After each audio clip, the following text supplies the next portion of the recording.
Hello friends, आप सभी का स्वागत है हमारे इस एजुकेशनल यूट्यूब चैनल जिसका नाम है जिज्ञासा ऑर्बिट। हमारे इस चैनल में हमने क्लास 6 से स्टार्ट किया है। क्लास 6 के हमने काफ़ी सब्जेक्ट को कवर किया है जिसमें हमारी सोशल साइंस और इंग्लिश कवर हो चुकी है और इसके आगे भी हम कंटिन्यू कर रहे हैं। वीडियो अगर आपको पसंद आता हो तो वीडियो को लाइक करें, ज़्यादा से ज़्यादा शेयर करें और कमेंट बॉक्स में कमेंट करें।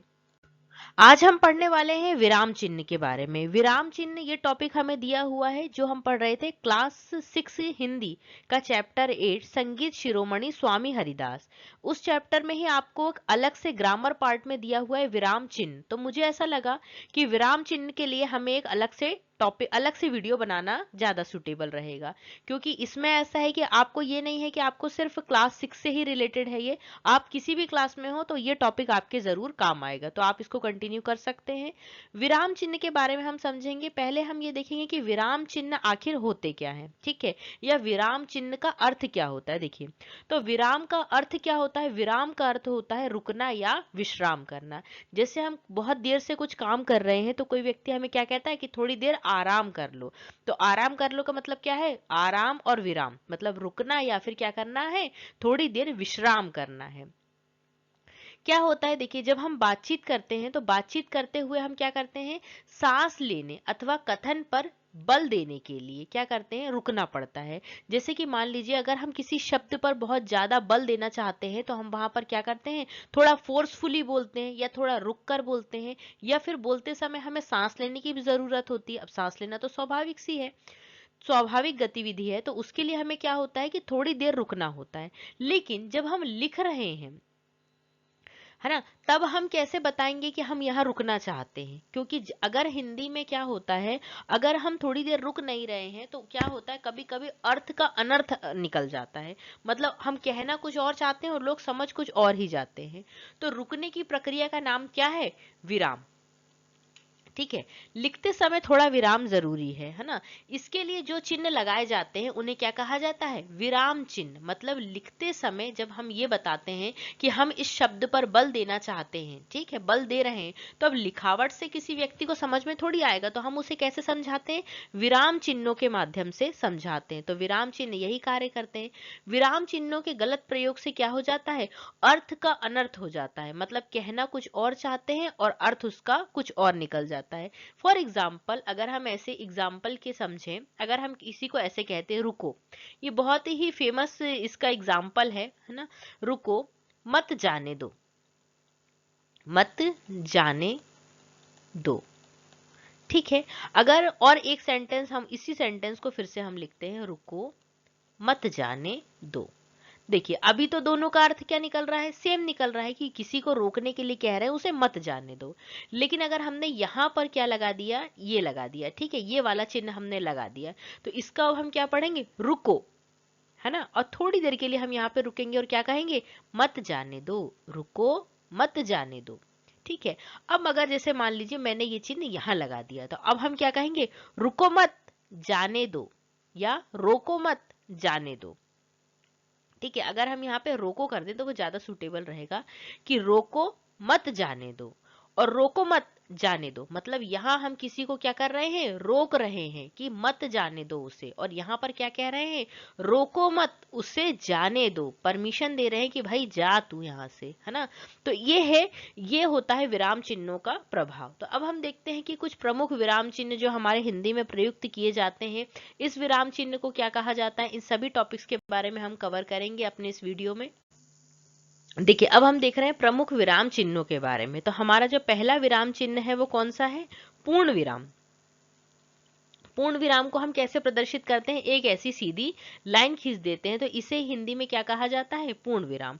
अब इसका प्रयोग हम कहाँ करते हैं, इसका प्रयोग हम करते हैं जब हम कोई भी वाक्य लिख रहे हैं। कथन के पूर्ण होने पर वाक्य के अंत में पूर्ण विराम का प्रयोग किया जाता है। कहाँ किया जाता है पूर्ण विराम का प्रयोग, जब कथन पूरा हो गया हो। जैसे मोहन स्कूल गया, और हमने देखिए यहाँ पर कोई चिन्ह प्रयोग किया, ये सीधी लाइन है ना, तो मोहन स्कूल गया, बात कंप्लीट हो गई हमारी, है ना। राम ने आम खाया, तो खाया के बाद जो हम चिन्ह लगाएंगे वो क्या होगा, पूर्ण विराम। ठीक है, तो पूर्ण विराम आपको समझ में आया होगा, सिंपल सा है। देखिए ये टॉपिक बहुत ही सिंपल है, लेकिन जब ये चिन्ह आते हैं तब आप कंफ्यूज हो जाते हैं, आपको समझ में नहीं आता कौन सा पूर्ण विराम, कौन सा अर्ध विराम, कौन सा अल्प विराम। तो इसके लिए आपको ये समझना है। अगर आप इस टॉपिक को एक बार अच्छे से समझ लेंगे तो ये टॉपिक आपको आगे कभी परेशान नहीं करेगा, लेकिन अगर आपने अभी लापरवाही की तो ये टॉपिक आपको हमेशा परेशान करता रहेगा ना। तो आगे हम कंटिन्यू करते हैं। अब हम देखते हैं अल्प विराम, जो हमने रुको मत जाने दो में किया था ना ये प्रयोग, उसे क्या कहते हैं, उसे कहते हैं अल्प विराम। और इसे इंग्लिश में हम क्या कहते हैं, कॉमा कहते हैं, है ना। इस चिन्ह का प्रयोग कहाँ किया जाता है, वाक्य के बीच में किया जाता है और आवश्यकता अनुसार किया जाता है। इसका प्रयोग कहाँ किया जाता है, समान शब्दों के बीच भी किया जाता है। जैसे रेखा, पूनम, स्मिता और सुनीता पढ़ रही हैं। देखिए क्या है यहाँ पर, देखिए ये सभी क्या है, पढ़ रही हैं, तो इनके लिए हमने क्या लगा दिया, कॉमा लगा दिया। जैसे वो एक आते ही नहीं एक ऐड, हेमा, रेखा, जया और सुषमा, तो वही वाला है ये, है ना। तो रेखा, पूनम, स्मिता और सुनीता सब क्या कर रही हैं, पढ़ रही हैं। अब हम देखते हैं नेक्स्ट अर्धविराम। अर्धविराम देखिए किस प्रकार का होता है, इस प्रकार का होता है, एक बिंदु ऊपर और नीचे क्या होता है, कॉमा। अल्प विराम अभी हमने देखा, है ना, जहां अल्प विराम से कुछ अधिक समय के लिए रुका जाता हो। देखिए अर्ध विराम क्या है, अल्प विराम क्या है। अल्प विराम मतलब जब हम थोड़ी थोड़ी देर के लिए रुकते हैं, बहुत कम देर के लिए रुकते हैं। और अल्प विराम से अगर मान लीजिए हमें कुछ ज्यादा देर के लिए रुकना है, तब हम किस चिन्ह का प्रयोग करेंगे, तब हम अर्ध विराम का प्रयोग करेंगे। ठीक है, जैसे शाला की घंटी बजी, बच्चे भागने लगे। ठीक है, तो यहाँ हमें क्या है, थोड़ी देर के लिए रुकना पड़ेगा। यहाँ पर शाला की घंटी बजी, बच्चे भागने लगे। जब आप इस सेंटेंस को कहेंगे तब आपको इसको अच्छे से समझ में आएगा, है ना। तो ये हुआ हमारा अर्धविराम, ये हमारा तीसरा जो विराम चिन्ह है वो है। अब चौथा कौन सा है, उपविराम या अपूर्ण विराम। अपूर्ण विराम कैसा होता है, दोनों बिंदु रहते हैं, है ना। अभी तक हमने क्या क्या देखा, पूर्ण विराम, अर्ध विराम और अल्प विराम। ठीक है, अब हम क्या देख रहे हैं, अपूर्ण विराम। अपूर्ण विराम क्या होता है, इस चिन्ह का प्रयोग निर्देशक चिन्ह की तरह होता है। जैसे आपने अक्सर देखा होगा कि जब हम कोई सेंटेंस लिखते हैं ना, कोई निर्देश देते हैं, तो हम ऐसे दो कॉलन लगा देते हैं, किसी का कथन लिख रहे हैं। जैसे कि आपने देखा कि कोई कहानी जब हम पढ़ते हैं, तो जैसे अगर मान लीजिए अकबर ने कुछ कहा, तो हमने क्या किया, अकबर लिखा और उसके बाद ये दो बिंदु लगा दिए, तो इसका मतलब क्या है, अपूर्ण विराम। जैसे सुमित्रा नंदन पंत एक अध्ययन। ठीक है, इस प्रकार से हम इसका प्रयोग करते हैं। अब नेक्स्ट हम देखते हैं प्रश्नवाचक चिन्ह। प्रश्नवाचक चिन्ह के बारे में आप सामान्यतः सभी जानते होंगे कि जहां पर भी कोई प्रश्न पूछा जाता है, आपके क्वेश्चन पेपर में बहुत सारे क्वेश्चंस आते हैं और सभी के लास्ट में ये लगा हुआ रहता है, तो ये क्या है, इसे कहा जाता है प्रश्नवाचक चिन्ह, है ना, वाचक नहीं, वाचक। प्रश्नात्मक वाक्यों अथवा प्रश्नवाचक शब्दों के आने पर प्रश्नवाचक चिन्ह का प्रयोग किया जाता है। जैसे आपका नाम क्या है। ठीक है, जैसे आप कहीं जा रहे हैं, आप कहीं जा रहे हैं, है ना, रहे हैं। तो ये क्या है, हम किसी से क्वेश्चन पूछ रहे हैं। जब हम किसी से क्वेश्चन पूछते हैं तो क्या किस चिन्ह का प्रयोग करते हैं, क्वेश्चन मार्क या प्रश्नवाचक चिन्ह का प्रयोग करते हैं। अब देखिए, अब सिक्स्थ है हमारा विस्मय सूचक चिन्ह। विस्मय सूचक चिन्ह देखिए, इसे इंग्लिश में कहा जाता है एक्सक्लामेटरी साइन।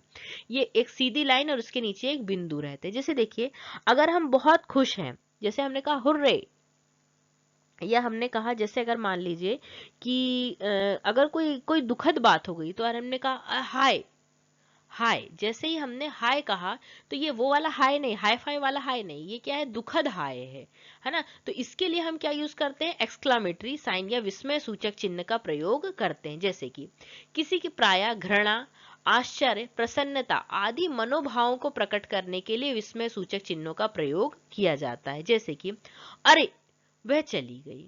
ठीक है, जैसे अगर मान लीजिए कोई आ गया आपके घर में और आप नहीं चाहते कि वो आए, तो आपने कहा हाय, वो आ गया, है ना। तो हाय के बाद आपने क्या लगाया, यहाँ पर विस्मय सूचक चिन्ह। तो जैसे क्या कहेंगे हम, अरे वह चली गई। तो ये क्या है, यहाँ पर ये बताता है कि यहाँ पर क्या आश्चर्य हो रहा है किसी बात का। अब नेक्स्ट हम देखते हैं योजक चिन्ह। योजक चिन्ह क्या होता है, योजक मतलब जैसे दो सेंटेंस को जोड़ने के लिए। यह चिन्ह दो शब्दों के बीच पुनरुक्त शब्द अथवा अन्य शब्दों के स्थान पर लगाया जाता है। जैसे पुनरुक्त शब्द मतलब क्या है, जिनकी दो बार, मतलब जैसे जिनकी क्या हो रही है, पुनरावृत्ति हो रही है ना। जैसे देखिए सुख दुख, मतलब ये क्या है, एक जैसे शब्द लग रहे हैं, ये अपोजिट वर्ड है ना। हानि लाभ, वनगमन, राजकाज, जो एक जैसे शब्द लगते हैं ना, उनके बीच में ये लगाया जाता है। ठीक है, अब हम देखते हैं हंस पद या त्रुटि पद, त्रुटि सूचक चिन्ह। इस चिन्ह का आपने प्रयोग अपनी कॉपी में भरपूर मात्रा में किया होगा। ठीक है, लेकिन आपको इसका सिर्फ नाम नहीं पता है। इसका नाम क्या है, हंस पद या फिर त्रुटि सूचक चिन्ह। जैसे अगर मान लीजिए आपने कहा राम राम आम खाता है, ठीक है, तो आपने लिख दिया यहाँ पर राम खाता है। अब आप भूल गए कि आपको यहाँ पे आम भी लिखना था, तो अब क्या करें, अब इसको लाइन को काट नहीं सकते हम, कॉपी गंदी दिखेगी, तो अब हम क्या करेंगे, यहाँ पर एक हंस पद लगाएंगे, है ना, छोटा सा, और यहाँ क्या लिख देंगे, राम आम खाता है। तो अब इसका मतलब क्या है कि कोई व्यक्ति समझ जाएगा कि भाई बीच में यहाँ पर क्या आना था, आम। अब इस चिन्ह का प्रयोग हमने क्यों किया, अगर हम यहीं पर आम लिखते तो कितना हौच पौच हो जाता, गंदा दिखता। तो हमने क्या किया, यहाँ पर हमने डायरेक्ट आम ना लिखकर हमने सिर्फ यहाँ पर क्या कर दिया, हमने यहाँ पर त्रुटि सूचक चिन्ह लगा दिया और हमारा काम बन गया। ठीक है, गंदा भी नहीं दिखा वहां पर हमारी कॉपी।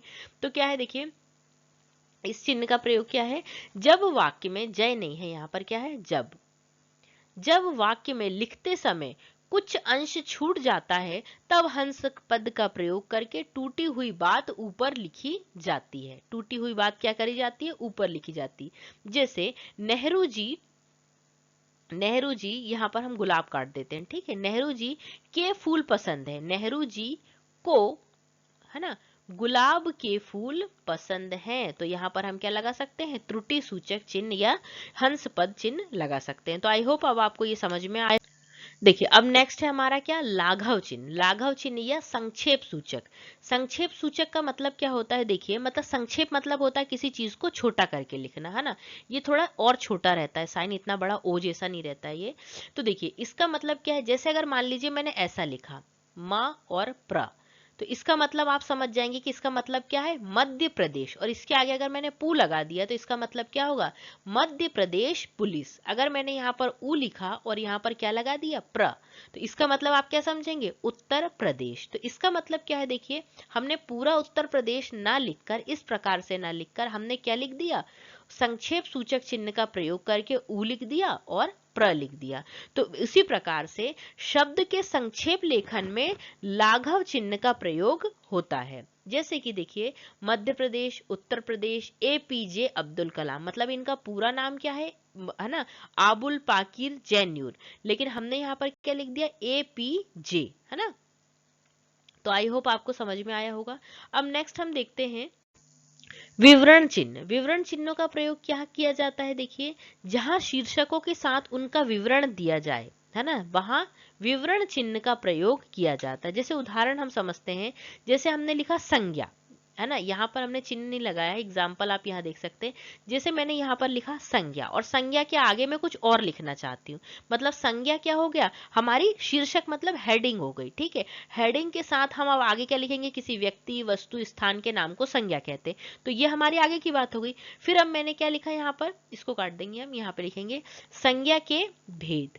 ठीक है, अब संज्ञा के कितने भेद होते हैं, अब मुझे उसके बारे में भी लिखना है कि जातिवाचक संज्ञा होती है, व्यक्तिवाचक, गुणवाचक, भाववाचक। तो उसके आगे मैं फिर यहाँ पर क्या करूंगी, सिर्फ एक ऐसा डैश लगा दूंगी और आगे हम अपनी बात को कंटिन्यू कर देंगे। तो आई होप आपको समझ में आया होगा कि शीर्षक के साथ मतलब जब हम हेडिंग लिखते हैं और हेडिंग के आगे भी हमें कुछ लिखना है, तो उसके लिए हम क्या करते हैं, विवरण चिन्ह का प्रयोग करते हैं। तो ये सभी क्या हुआ, ये सभी हमारे जो विराम चिन्ह थे, विराम चिन्ह वाला टॉपिक हमारा यहाँ पर कंप्लीट होता है। जरूरी नहीं है कि आप इसको मतलब इससे ऐसे समझे कि आपको एक्सरसाइज में दिया हुआ है, ऐसा नहीं है कि ये आपको क्लास 6 में ही काम आएगा। हिंदी से आप जब तक जुड़े हुए रहेंगे, तब तक ये आपका पीछा नहीं छोड़ेंगे। तो इसीलिए एक बार अच्छा है कि आप इनको अच्छे से पढ़ लें। अब देखिए जो हमारी क्लास 6 की जो हमारी बुक है उसमें एक एक्सरसाइज दी हुई है, जिसमें क्या है, विराम चिन्हों का हमें प्रयोग करना था। पहले हमें समझा दिया गया कि भाई विराम चिन्ह क्या होते हैं। अब हमें क्या करना है, यहाँ पर विराम चिन्हों का प्रयोग करना है। तो इसमें भय कैसा, यहाँ पर क्या आ जाएगा, क्वेश्चन मार्क। दीपक राग तो तुम्हें आता है ना। अब यहाँ पर देखिए हमें थोड़ी जो अल्प विराम से थोड़ी ज्यादा देर रुकने की जरूरत है ना। तो हम यहाँ पर क्या करेंगे, ये इस चिन्ह का प्रयोग करेंगे, है ना। दीपक राग तो तुम्हें आता है, सुना देना। अब यहाँ पर उनकी बात कंप्लीट हो गई। चिंता की क्या बात है, यहाँ पर क्या आएगा, क्वेश्चन मार्क या प्रश्नवाचक चिन्ह। ठीक है, आई होप आपको अब समझ में आ रहा होगा। अब यहाँ पे क्या आएगा, दीपक राग तो मुझे आता है गुरुदेव, है ना, दीपक राग तो मुझे आता है, ये पूरी हो गई लाइन। गुरुदेव, अब हम यहाँ पे क्या लगाएंगे, आपने ही मल्हार की छत्र छाया में, है ना, मुझे इस राग का अभ्यास कराया है, पूरी बात कंप्लीट। अगर मल्हार का प्रबंध किए बिना दीपक राग सुनाया तो यहाँ पर क्या आएगा, कॉमा, तो मैं स्वयं भस्म हो जाऊंगा, और ये पूर्ण विराम। तो इस तरीके से हमें कोई सेंटेंस दे सकते हैं और उस सेंटेंस के बीच में हमें क्या करना होता है, चिन्हों का प्रयोग करना होता। अब हमारे इसी टॉपिक में, इसी चैप्टर में हमारे एक टॉपिक और दिया हुआ है जो कि ग्रामर से रिलेटेड है। वैसे तो ये टॉपिक बहुत बड़ा है, लेकिन इसमें सिर्फ जो मेन संधियां होती हैं, जो 3 प्रकार की संधियां होती हैं, सिर्फ उनके बारे में समझाया गया है। उनके नियम या उनके अंदर जो और संधियों के प्रकार होते हैं उसके बारे में नहीं बताया गया है ना। तो हम इसको उतना ही करेंगे कवर, और आगे जैसे हम बढ़ते जाएंगे, जैसे ये चैप्टर में डीप में आएगा तो हम इसको डीप में भी कर लेंगे। तो अभी हम स्टार्ट करते हैं संधि, है ना। देखिए संधि, जैसे कि हम पहले इसको, क्या होता है संधि, इसके बारे में हम समझेंगे एक उदाहरण के माध्यम से। जैसे देखिए एक उदाहरण दिया हुआ है, विद्या और आलय शब्द मिलकर क्या बनाते हैं, विद्यालय। तो हमने यहाँ पर देखिए क्या लिखा, विद्या और आलय। आपको याद होगा हमने चैप्टर के स्टार्टिंग में जो वर्ण विच्छेद होता है उसको समझा था, कि मतलब वर्णों को अलग अलग करके लिखना। ठीक है, जैसे हमने विद्या को अगर हम लिखेंगे तो हमने क्या लिखा, व लिखा, और उसके बाद हम क्या लगा देंगे, छोटी ई लगा देंगे। ठीक है, तो ये हो गया किसका, वी का वर्ण विच्छेद। ठीक है, फिर उसके बाद देखिए द आधा है तो हम क्या करेंगे, द लगा दिया हमने, और यहाँ पे हम क्या लगाएंगे, अ। ठीक है, फिर उसके बाद हम य पे आए तो य भी क्या है, इसको हमने ऐसा लिखा और क्या लिख दिया, आ। तो ये शब्द हुआ किसका वर्ण विच्छेद होगा, ये होगा विद्या का वर्ण विच्छेद। फिर उसके बाद जब हम आलय में आते हैं तो अ, ठीक है, आ ये तो पूरा ही रहेगा। फिर उसके बाद हम ल, तो ल में देखिए अ छुपा हुआ है, तो ल हमने आधा लिखा, ये इसका मतलब होता है कि ये जो ला है ये आधा है। ठीक है, फिर हमने अ लिख दिया। फिर य में भी देखिए अ का उच्चारण हो रहा है, तो य और आ, ये होगा विद्या और आलय का वर्ण विच्छेद। तो देखिए अब जो ये दोनों शब्द हैं, ये दोनों मिलकर क्या बना रहे हैं, इसके लास्ट में देखिए संधि हमें कहाँ देखनी होती है, कोई भी शब्द का, देखिए संधि करने से पहले सबसे पहले तो हमें वर्ण विच्छेद आना चाहिए। जब हम वर्ण विच्छेद कर पाएंगे तभी हमें ये पता चलेगा कि इन दोनों, जैसे दो शब्द जो मिल रहे हैं यहाँ पर विद्या और आलय, तो इसके आखिरी में जो वर्ण आ रहा है ना, जैसे यहाँ पर बड़ा आ रहा है और यहाँ पर भी बड़ा आ रहा है, तो ये दोनों बड़ा आ मिलकर क्या बनाएंगे, आ ही बनाएंगे। ठीक है, तो क्या निकला यहां से कि यदि हम छोटा आ और छोटा आ को मिलाते हैं तो क्या बन जाता है, वो बड़ा आ बन जाता है। और उसी प्रकार यदि हम अ, जैसे अगर मान लीजिए यहाँ पर छोटा आ रहा है, ऐसा कोई शब्द है यहाँ पर छोटा आ रहा है और यहाँ पर क्या आ रहा है, बड़ा आ रहा है। ठीक है, जैसे ऐसा नियम बना है, तो हम यहाँ पे फिर भी क्या लिखेंगे, आ ही आएगा। फिर उसके बाद एक और बनता है कि यदि यहाँ पर छोटा आ है और यहाँ पर भी क्या है, ये तो हमने देख लिया है ना, छोटा आ वाला देख लिया। अगर यहाँ बड़ा आ है और यहाँ छोटा आ रहा है, मतलब जो पहला शब्द है उसके आखिरी में क्या आ रहा है, यहाँ पर बड़ा आ रहा है और यहाँ पर छोटा आ रहा है, तो भी क्या बनेगा, बड़ा आ और छोटा आ मिलकर भी क्या बनाएंगे, आ ही बनाएंगे। और एक कंडीशन और बनती है कि यदि दोनों तरफ क्या हो, दोनों तरफ बड़ा आ आए, जैसे कि जो कंडीशन हमारी यहाँ पर बनी, तब भी क्या आएगा, तब भी बड़ा आ आएगा। इसी प्रकार से देखिए ये तो आ का नियम हुआ, इसके बाद ई के भी नियम आते हैं, ऊ के भी नियम आते हैं। तो जितना हमें इस चैप्टर में दिया हुआ है हम उसके अकॉर्डिंग उतना ही कवर करेंगे। ठीक है, अब देखिए विद्या और आलय का हमने वर्ण विच्छेद करके देखा। अब नेक्स्ट आगे हम देखते हैं, आगे क्या दिया हुआ है। देखिए अब ये ऐसे समझा रहा है कि विद्यालय शब्द में विद्या शब्द की अंतिम ध्वनि क्या है, अ। जो हमने क्या देखा, वर्ण विच्छेद करके हमने समझा कि किस प्रकार से ये आ रहा है। और आलय की प्रथम ध्वनि क्या है, आ। मतलब ये ऐसा कह रहा है कि जैसे जब हमने विद्या का वर्ण विच्छेद तो क्या किया, तो क्या आया, व, छोटी ई, ठीक है, फिर द, ठीक है, द तो आधा ही है, फिर य यहाँ पे लगाया हमने और य के बाद क्या लगा दिया, आ। तो इसका मतलब विद्या शब्द की अंतिम ध्वनि क्या है, बड़ा आ, तो इसका मतलब हुआ ये वाला आ। और आलय, फिर अब ये तो हुआ विद्या का, ठीक है, अब हम आलय का देखेंगे तो अब बड़ा आ, ठीक है, फिर ल और अ प्लस य प्लस आ। देखिए ये वर्ण विच्छेद करते आपको आना चाहिए, ये हमने जब चैप्टर स्टार्ट किया था तभी हमने समझा था, है ना, वर्ण विच्छेद के बारे में। तो देखिए, और जो इसकी आलय की प्रथम ध्वनि है वो भी क्या है, आ। तो ये मिलकर क्या हो गई है, बड़ा आ। जो हमने इस नियम के माध्यम से समझा वो कि जैसे अगर किसी भी शब्द की अंतिम ध्वनि और किसी भी शब्द जो पहला शब्द है उसकी अंतिम ध्वनि देखना है, और जो दूसरा शब्द है उसकी पहली ध्वनि देखना है, और उन दोनों को मिला के एक नया वर्ण बनेगा, मतलब आ बन जाएगा यहाँ पर। तो यहाँ हमने क्या लिख दिया, दोनों को मिलाकर यहाँ से हमने क्या कर दिया, आ को हटा दिया और क्या लिख दिया, विद्यालय। मतलब या में क्या लगा दिया, बड़ा आ लगा दिया। अब देखिए ध्वनियां, या फिर क्या लिखते हैं, आगे देखते हैं। अब हम देखते हैं कि संधि क्या होती। पहले हमने ये देखा कि संधि में किस प्रकार से परिवर्तन होता है ना। तो देखिए क्या लिखा हुआ, संधि ध्वनियां या फिर वर्णों के परस्पर मेल होने पर जो विकार उत्पन्न होता है, विकार मतलब परिवर्तन, ध्वनियों के मिलने से जो परिवर्तन उत्पन्न होता है उसे ही क्या कहा जाता है, उसे कहा जाता है संधि, है ना। तो आई होप आपको ये समझ में आया होगा विद्यालय से, कि जब हमने इन दोनों वर्णों को मिलाया है, मतलब इन दोनों वर्णों को मिलाया है तो क्या बना है, संधि बनी है ना। तो संधि में क्या होता है, शब्दों का मेल नहीं होता है, संधि में होता है वर्णों का मेल। जो आखिरी में ये जो बच रहे हैं ना, अ या आ, जो हम ध्वनियां कह रहे हैं, इसे ही कहते हैं क्या, वर्ण। तो वर्णों के मेल से जो विकार उत्पन्न होता है उसे कहा जाता है क्या, संधि। आई होप आपको संधि अच्छे से समझ में आई होगी। देखिए संधि क्या है, एक छोटा सा टॉपिक नहीं है, संधि काफी बड़ा टॉपिक है, लेकिन इसमें हमें काफी कम दिया हुआ है। सिर्फ संधि के जो मेन प्रकार होते हैं ना, 3 वही प्रकार दिए हुए हैं। तो अभी हमने संधि समझा कि दो वर्णों के मेल से जो विकार उत्पन्न होता है उसे कहा जाता है संधि। अब हम देखते हैं कि संधि के प्रकार कौन कौन से होते हैं। तो संधि के मुख्यतः 3 प्रकार होते हैं, ठीक है, स्वर्ण संधि, व्यंजन संधि और विसर्ग संधि। अब इस स्वर संधि में भी संधि के 5 प्रकार होते हैं, ठीक है।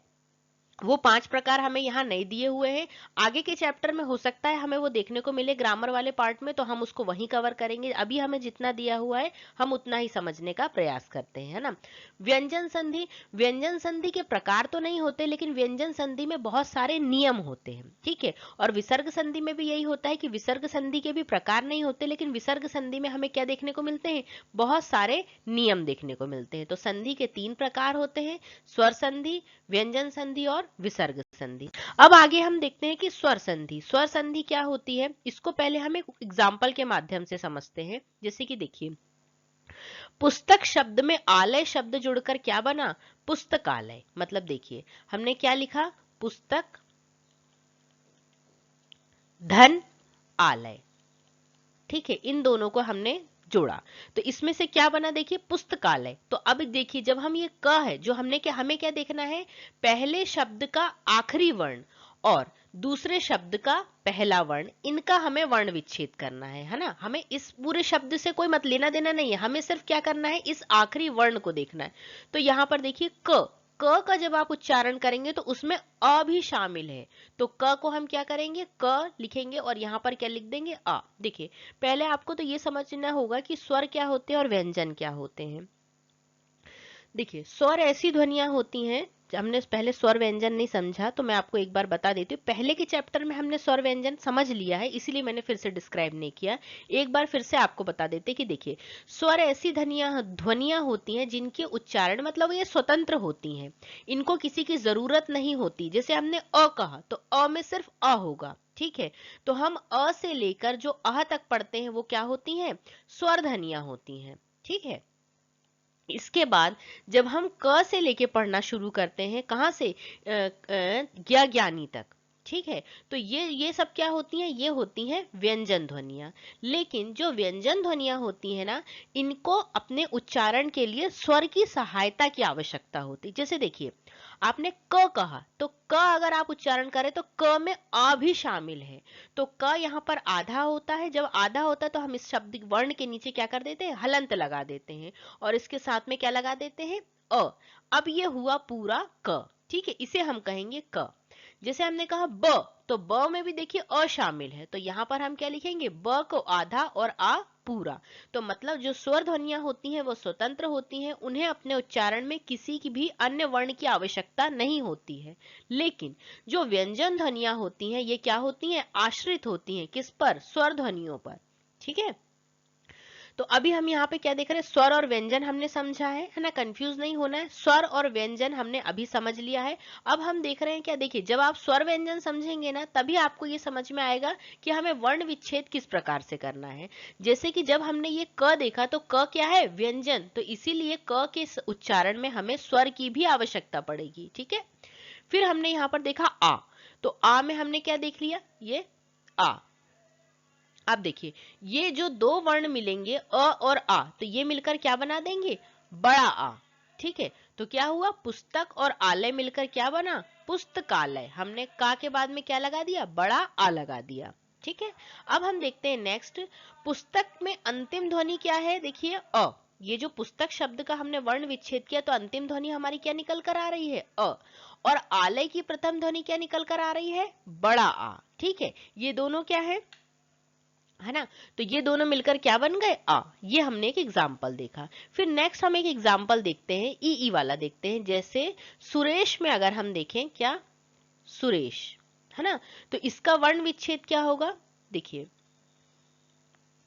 सुर धन ईश, इसका वर्ण विच्छेद ऐसा होगा।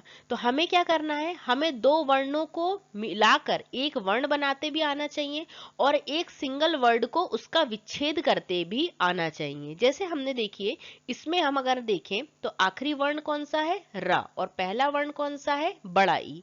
तो रा का अगर हमने जब वर्ण विच्छेद किया तो र मतलब र में अ भी शामिल है, तो हमने र आधा लिखा और यहाँ पर क्या लिख दिया, आ। अब इसमें जो पहला वर्ण है वो क्या है, ई, बड़ी ई। तो हमने देखिए अब इन दोनों, ये दोनों शब्द मिलकर क्या बना दिए इन लोगों ने, आ और ई मिलकर बनाते हैं क्या, ए। ठीक है, और हमेशा ऐसा नहीं होता कि जब अलग अलग स्वर आते हैं ना तो अ और ई मिलकर क्या बना देंगे, ए। तो इसीलिए हमने सुर धन ईश क्या कर दिया, सुरेश। उसी प्रकार से देखिए एक और एग्जाम्पल दिया हुआ है यहाँ पर, जैसे रविंद्र। ठीक है, तो इसका वर्ण विच्छेद क्या होगा, रवि धन इंद्र। तो अब देखिए रवि में क्या हो रहा है, पहले हम इसको मिटा देते हैं फिर अच्छे से करेंगे, है ना। देखिए रवि में जो व है, हमें क्या करना है, पहले शब्द का क्या देखना है, आखिरी वर्ण देखना है। तो जो ये व है तो ये व तो आधा हो गया, क्यों, क्योंकि ये व्यंजन है, स्वर की सहायता तो इसको जरूरत पड़ेगी ही ना। और यहाँ पे क्या आएगा, छोटी ई। देखिए छोटी ई की मात्रा है इसलिए हमने क्या लगा दिया, छोटी ई। अब उसके बाद हम जाते हैं ई में, इंद्र में। तो इंद्र में दूसरे शब्द का हमें पहला वर्ण देखना है, तो हमने क्या लगा दिया, यहाँ पर ई ही आएगा। तो ये ई और ई मिलकर क्या बना देंगे, बड़ी ई बना देंगे। ठीक है, तो हमने क्या कर दिया, देखिए रवि और इंद्र में, यहाँ पर रविंद्र में बड़ी ई की मात्रा लगा दी। देखिए जो संधि में जो भी परिवर्तन होता है ना, ना वो यहाँ होगा ना वो यहाँ होगा, कहाँ होगा, सिर्फ बीच में होगा। ठीक है, सिर्फ बीच में परिवर्तन हमें देखने को मिलता है। जब हम संधि में परिवर्तन करते हैं तो हमें परिवर्तन भी कहाँ करना है, सिर्फ बीच में परिवर्तन करना है, बाकी आगे पीछे के शब्द वैसे ही रहेंगे। अब हम देखते हैं, आई होप अब आपको समझ में आया होगा। संधि में देखिए क्या होता है, स्वरों का ही मेल होता है। स्वर संधि है तो किसका मेल होगा, स्वरों का ही मेल होगा। तो यहाँ दो स्वरों का क्या होता है, मेल होता है। ये दो स्वरों का क्या है, मेल है। स्वरों के मेल को क्या कहा जाता है, स्वर संधि। इसका मतलब क्या हुआ, देखिए इसका मतलब ये हुआ कि जब भी हम स्वर संधि पढ़ेंगे ना तो उसमें क्या होगा, या तो अ का आ से मेल होगा, ठीक है, बड़ा आ का अ का, ऐसी कंडीशन बनेंगी, है ना। बड़ा आ का अ से होगा या फिर आ का आ से होगा। तो इन सभी कंडीशनों में क्या बनेगा, बड़ा आ ही बनेगा। ठीक है, ये होती है स्वर संधि। इसके बाद और भी नियम आएंगे कि जैसे ई का ई से होगा। जब इस प्रकार के नियम आएंगे, ई का ई से, ई का बड़ी ई से, बड़ी ई का छोटी ई से, या फिर बड़ी ई का बड़ी ई से, तो इस कंडीशन में क्या बनेगा, इस कंडीशन में बनेगा, दोनों के बीच में जो बनेगा वर्ण वो क्या बनेगा, बड़ी ई बनेगा। इस प्रकार से संधि के बहुत सारे नियम होते हैं, आपको कंफ्यूज नहीं होना है, आपको स्वर संधि समझना है। तो स्वर संधि में क्या होता है, स्वरों का मेल होता है। मतलब इसका मेल मतलब क्या हुआ, देखिए हो सकता है कुछ लोगों ने संधि पहले से पढ़ा हुआ हो, उन्हें समझ आ रही हो, कुछ लोगों को ऐसा हो जो फर्स्ट टाइम पढ़ रहे हैं। तो संधि देखिए ऐसा टॉपिक है, जब आप इसको 2-3 बार पढ़ेंगे या कई बार पढ़ेंगे तब आपको ये बहुत अच्छे से समझ में आएगी। इसके नियम ऐसे होते हैं कि आप पढ़ेंगे और बार बार भूल जाएंगे, तो इसलिए आपको क्या है, जब आप इसको कंटिन्यूअसली पढ़ते रहेंगे ना तब आपको समझ में आएगी। अगर आपको अभी उतने अच्छे से समझ में नहीं भी आ रहा है, जिन्होंने फर्स्ट टाइम पढ़ा है, तो परेशान होने की जरूरत नहीं है कि ये क्या है आ ई ऊ, है ना। आपको ये तो समझ में आ रहा है ना कि जो हम अ से लेकर अह तक पढ़ते हैं ये क्या होते हैं, हमारे स्वर ध्वनियां होती हैं। तो इसमें क्या होगा, सिर्फ अ से लेकर हम आ ई उ इन्हीं का मेल होगा। मेल कहाँ पे होगा, जैसे हमने ये देखा कि जो पहला शब्द है उसका हमें आखिरी वर्ण देखना है और दूसरा शब्द जो है उसका हमें पहला वर्ण देखना है। बस यहीं पे परिवर्तन करना है, आपको सिर्फ इतनी बात समझ में आनी चाहिए। बाकी क्या परिवर्तन करना है ये नियम तो हम बाद में और अच्छे से समझ लेंगे। तो आई होप आपको स्वर संधि अच्छे से समझ में आई होगी। अगर कोई भी प्रॉब्लम होती है तो आप कमेंट बॉक्स में कमेंट करके बता सकते हैं, तो आपको फिर से एक बार समझा दिया जाएगा इस टॉपिक को। अब नेक्स्ट हम देखते हैं जो दूसरा हमारा प्रकार है व्यंजन संधि। तो देखिए जो हमारे व्यंजन होते हैं हिंदी में, हमने देखा अ से लेके अह तक तो क्या हो जाते हैं, हमारी स्वर ध्वनियां। क से लेके जो ज्ञानी तक हम पढ़ते हैं ये क्या होती हैं, ये होती हैं व्यंजन ध्वनियां।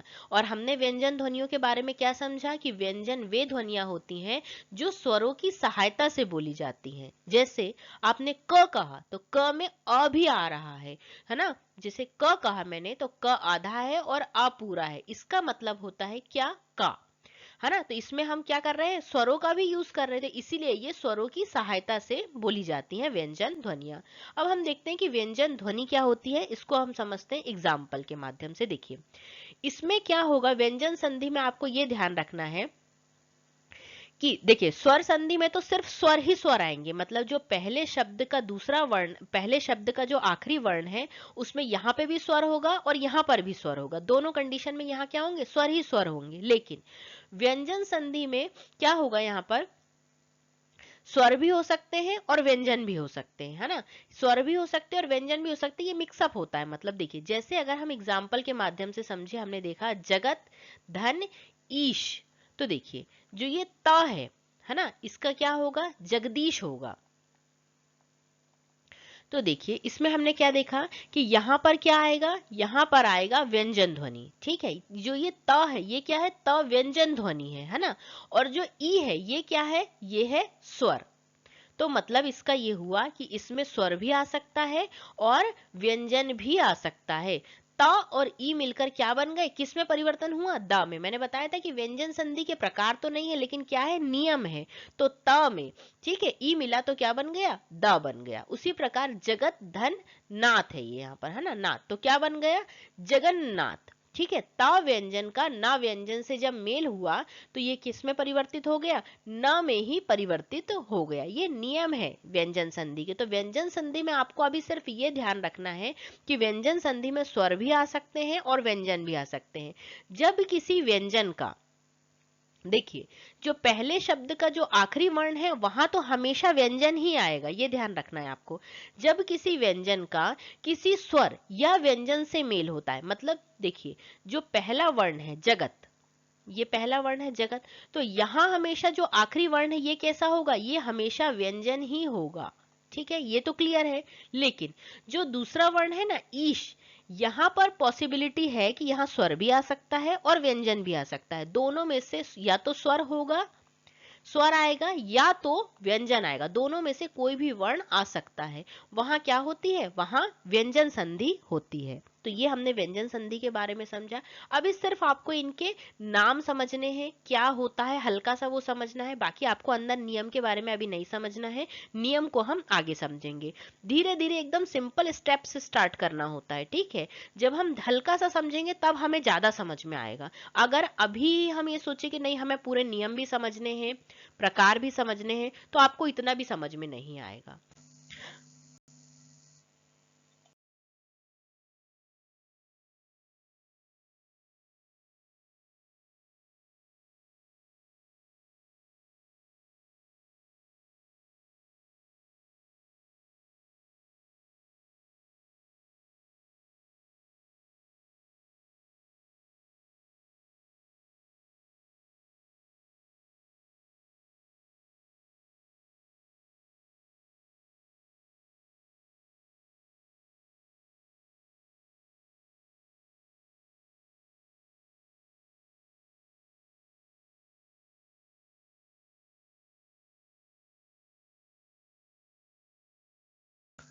आई होप आपको वीडियो पसंद आया हो। इसमें हमने 2 टॉपिक कवर किए हैं, संधि और विराम चिन्ह वाला। वीडियो पसंद आया हो तो वीडियो को लाइक करें, ज़्यादा से ज़्यादा शेयर करें, कमेंट बॉक्स में कमेंट करें और चैनल को सब्सक्राइब करना ना भूलें। Thank you. हंसते रहें, मुस्कुराते रहें।